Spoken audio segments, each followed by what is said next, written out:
বলেন? আমরা আপনাদেরকে 5 আগস্টের কথা স্মরণ করিয়ে দিতে বলে দিতে চাই।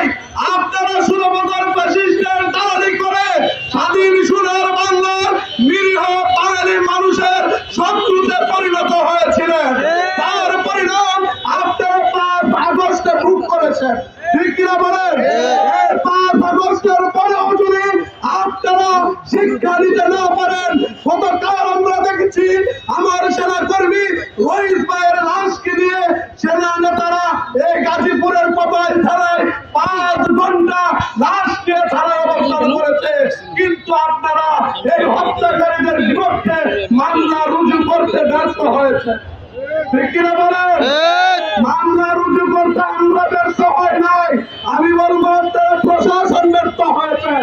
আজকে সারা বাংলায় সুন্নি মুসলমানরা মাঠে নেমেছে। আমার ছাত্র সেনার ভাইয়েরা, হুসাইনি সৈনিক ভাইয়েরা এক একজন আমরা রহিত হয়ে যাবো, ঠিক কিনা বলে? আমরা এক একজন নিজেরা রহিত হয়ে আমরা আমার মায়ের হত্যা বিচার এই বাংলার মাটিতে করে ছাড়বো ইনশাআল্লাহ।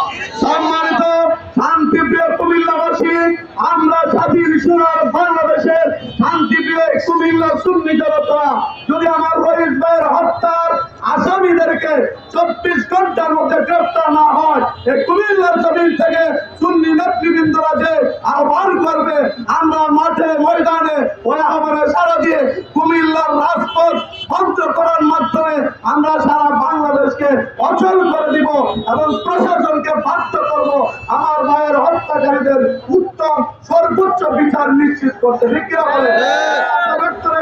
আমি আমার বক্তব্য এখানে শেষ করছি। সকলকে ছাত্র সেনা এবং হুসাইনি সৈনিকদের পক্ষ থেকে ধন্যবাদ জানিয়ে এখানে শেষ করছি।